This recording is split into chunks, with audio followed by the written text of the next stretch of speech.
In 1996, I took some photos of Conisbrough Castle, and I've come back in 2024 to see what has changed.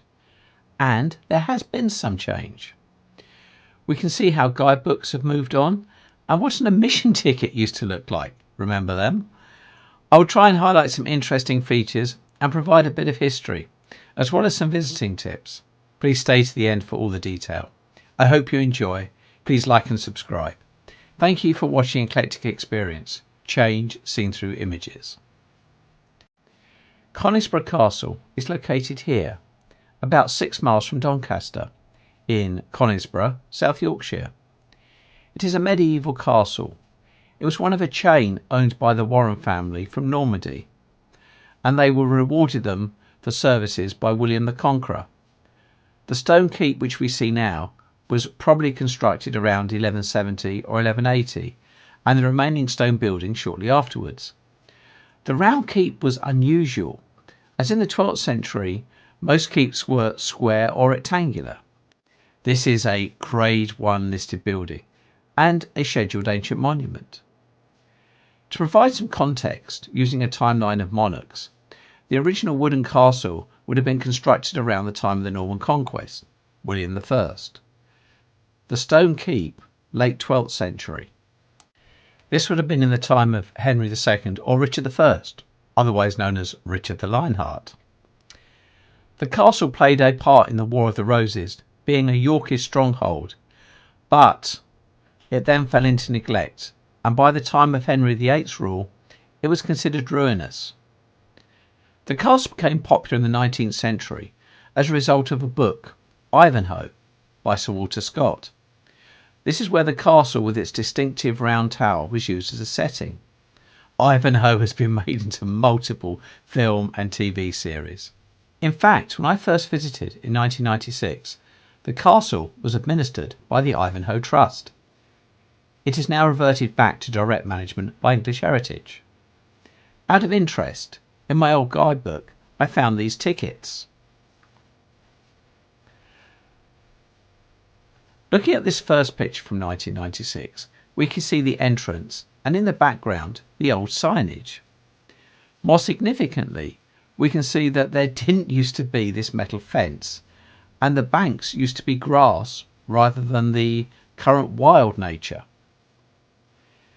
The change to wilding can be seen again here with the collapsed eastern entrance gate. It fell due to subsidence before 1538, and this is it in 1996 where it's clearly visible, and again in 2024 where it's a lot harder to find. This is the main keep in 1996 and then in 2024. The tower from the outside has not changed, but the stocks have now gone.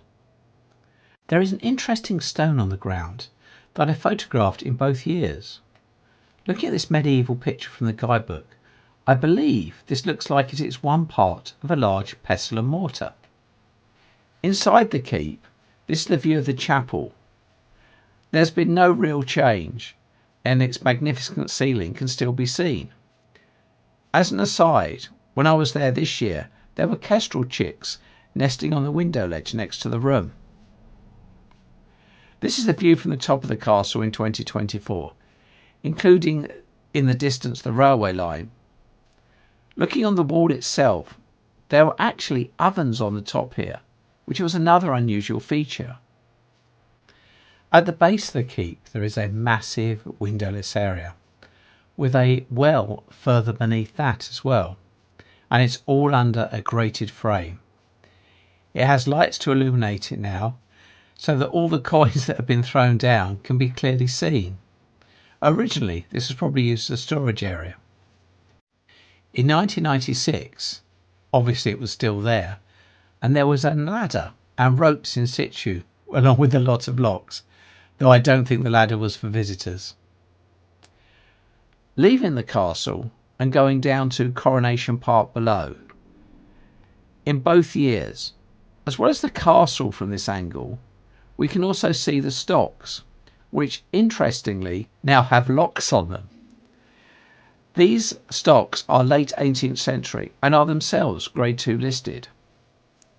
Going back to the history, As the castle was in ruins by the time of the Henry VIII, when it got to the Civil War, it was just considered too ruinous by both sides to make any attempt to fortify it, so it was essentially left. Then, more recently, in the last couple of 100 years, the castle has become more appreciated as a picturesque ruin and a welcome green space for the town. It was quite interesting seeing how guidebooks have changed over the years. The main difference is the 1996 one, actually first published in 1984, was that all the pictures were in black and white. There are, however, some changes in context and style. Some visiting tips. Conisbrough has a railway station and good road links. There is plenty of parking both on the road, and there is a council car park very nearby and limited parking on site. There is quite a lot of walking involved with this site, and access to the tower is by a steep external staircase, and then to get to the top of it, more internal staircases.